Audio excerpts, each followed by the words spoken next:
What's up, guys? In today's video we're going to be looking at my old cast and new cast Nathan P5 train horns, and we're going to determine which one sounds better and just do an overall comparison. We'll start off with my old cast single bronze diaphragm P5, and then we'll go to the new cast 2023 P5. Let's cut right to the run-bys, and then if you want to stick around after the video, I'll do some talking about the horns. So here we go.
Alright, so let's talk about the old cast P5 first. So like I said earlier, I've got single bronze diaphragms in this horn, similar to what would have been used originally on an old cast. This one, I'm not sure of the origin or history of the horn, but I would assume maybe around the 60s or 70s, and based off of the brown paint that this horn is, if it is original, I would think maybe Illinois Central. I was looking at a lot of their E units, and it looks pretty similar. I know they had old cast P5s on a lot of their locomotives. Everything on this horn is complete old cast, manifold, all the bells. A lot of people have asked, what is the difference between an old cast and a new cast, and how can you tell? The easiest way to tell is if you look at the side of the bell of the foot here, and you zoom in there, it says Pat Pending. On a new cast, it says Pat Pen.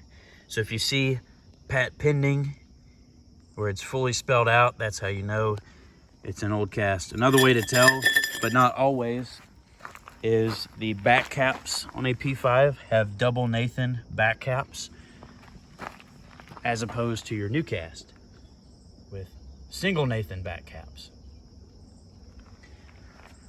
But again, when the switch over, when they were making new cast horns, they were using a lot of old cast back caps that they had left over.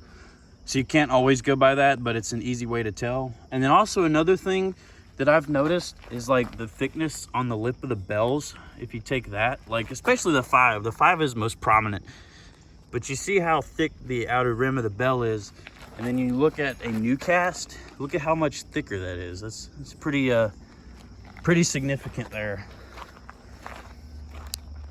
Yeah, that's the old cast. Like I said, I've got bronze diaphragms. When I originally bought it, it had stainless steel. So I swapped out, I was able to trade and swap out for some bronze, which are really nice. It definitely changes the sound, gives it that more old cast sound to it. So yeah, I really like my old cast. And lastly, this is my new cast P5. It was made in 2023. I do have the original paperwork and warning tag that came on the manifold. This has never been installed on a locomotive. So straight from Nathan, never been painted. Very clean horn. I mean, it sounds just like a new cast should.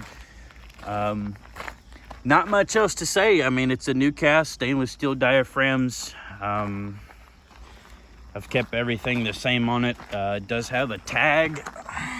There's the tag number. So yeah, it's just your pretty generic new cast P5. I know a lot of people have probably heard this out in the field. And again, both horns I've got in reverse 2/4 configuration, just like they would be used in real life here. So yeah, let me know in the comments which horn y'all like the best, which one has the better sound. Yeah, send me some ideas for some more videos. See if you want to do any more comparison videos. I do have a mixed cast P5A on a low manifold. I need to break that one out eventually. But yeah, give me a like, subscribe. Let me know if y'all like the videos.